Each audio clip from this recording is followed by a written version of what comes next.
Mora ubusa tusa. Even if you decide to close your Zimwe nguva ndombogara ndomborara ndombomuka chinondinetsa ndenondakatuka ndanakaurawa pamwe akapfuka pana akaityira asina kusuka. Why everyday? Why I say such thing from January, February up to March, April, May, June, dopina sina batch, denge sina time, denge chingobvunza wash. Kunenge kuvaraidza nguva, kunenge kushanda umakuva, kunenge kuverenga mazuva, ungoti rimwe zuva, kunenge kuvaraidza nguva, kunenge kushanda umakuva, kunenge kuverenga mazuva, ungoti rimwe zuva. Ndikazitarisa zvandiri dai ndiri shiri, haimhaizondiwana ndenge ndava mhiri. Hakuna munhu anombokuda kana usina tiri, hakuna nokubhilivha kana usina skiri. Izvezvi zvandiri chero pandiri, upenyu hwenjiri kutenderera sevhiri. Ndianiko achandiverengera wiri, ko ndiani achazobhilivha zvandiri.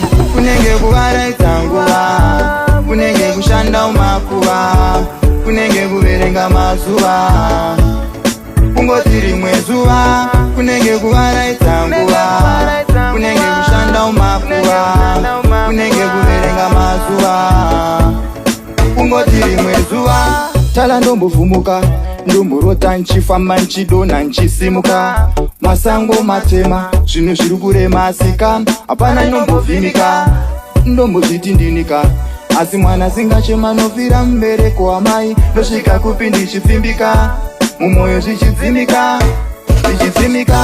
Kunenge kuvaraidza nguva, kunenge kushanda umakuva, kunenge kuverenga mazuva, ungoti rimwe zuva. Kunenge kuvaraidza nguva, kunenge kushanda umakuva, kunenge kuverenga mazuva, ungoti rimwe zuva. Ndombofungisisa, ndombozudza kuti life haisi fair, ndombotsamwa ndombozviti I don't care. Ndaona zvirire pana siri serious, ari kuita je, ari kubhaisa fresh air. He's taking some things that you don't have to share. Yeah, DSM sandigarire che, ndaneta nema heartbreaks asina repair.